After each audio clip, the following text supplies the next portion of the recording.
BTS এই নামটা কানে এলেই বেশিরভাগ মানুষ মজা করতে শুরু করে, কেউ কেউ আবার নাকও সিটকে ওঠেন। সাউথ কোরিয়ার এই ব্যান্ডটিকে নিয়ে তৈরি হয় নানা নোংরা মিম।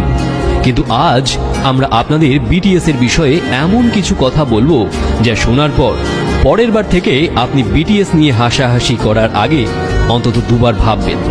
আগে হ্যাঁ, আপনি জানলে চমকে যাবেন, যাদের নিয়ে সামাজিক যোগাযোগ মাধ্যমে সারাক্ষণ মজা করা হয়, যাদের ব্যক্তিত্ব নিয়ে প্রশ্ন ওঠে বারবার, সেই বিখ্যাত বিটিএস ব্যান্ডের সবাই এবার গান গাওয়া বন্ধ রেখে সেনাবাহিনীতে যোগদান করতে চলেছেন।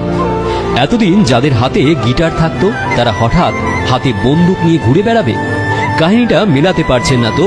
চলুন আজ আপনাদের বিটিএস সম্পর্কে যাবতীয় দৃষ্টিভঙ্গি বদলে দিন।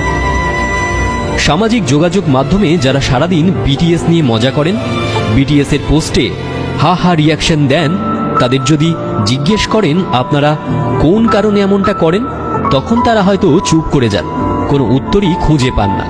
কারণ এই মানুষগুলো এটা জানেন না যে বিটিএস ব্যান্ডের ওই 7টা ছেলের জীবন একসময় কতটা কঠিন ছিল। তারা এটাও জানে না যে গিনেস বুক থেকে শুরু করে গ্রামি কিংবা বিলবোর্ড মিউজিকের একদম ওপরের সারিতে থাকে এই ব্যান্ড।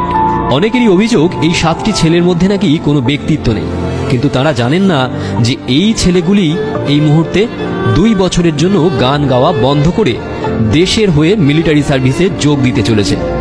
বিটিএস দল থেকে কিম সিওকজিন সেই প্রথম সদস্য যিনি ইতিমধ্যেই যোগ দিয়েছেন সামরিক বাহিনীতে। এরপর একে একে বাকি সদস্যরাও যোগ দেবেন কোরিয়ার মিলিটারি সার্ভিসে। আসলে দক্ষিণ কোরিয়ায় 18 থেকে 28 বছরের মধ্যে সমস্ত দেশবাসীকে মিলিটারি সার্ভিসের জন্য নাম লেখাতে হয়। সাধারণ মানুষ থেকে সেলিব্রিটি কেউই ছাড় পান না। একজন সাধারণ সৈনিককে যে কঠিন ট্রেনিং পাশ করে এগিয়ে যেতে হয়, বিটিএস এর এই 7 জনকেও সেই হাড় হিম করা ট্রেনিং করতে হবে।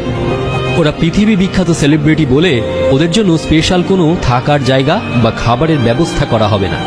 আর 5 জন সাধারণ সৈনিক যেভাবে থাকেন, যা খাবার খান, বিটিএস এর এই মেম্বারদেরও সেভাবেই চলতে হবে। হ্যাঁ, 1200 কোটি টাকার মালিকদের তাঁবু খাটিয়ে মাটিতেই ঘুমোতে হবে আগামী 2 বছর। এবারের কাতার বিশ্বকাপ দারুণ সফল। মেসির হাতে কাপ ওঠার ফলে এই বিশ্বকাপকে অনেকেই অন্যতম সেরা বিশ্বকাপ বলেছেন। এই বিশ্বকাপেই পারফর্ম করেছিল বিটিএস ব্যান্ডের অন্যতম নামী মেম্বার জংকুক। বিটিএস নিয়ে অনেকে নাক কুঁচকালেও এই পারফরমেন্স দেখে মনে মনে বলেছেন, না, ছেলেটার সত্যিই এলেম আছে। সারা পৃথিবী চেনে এই ব্যান্ডকে, কখনো ক্যান্সার আক্রান্ত বাচ্চাদের জন্য, আবার কখনো করোনা আক্রান্ত মানুষদের জন্য কোটি কোটি টাকা দান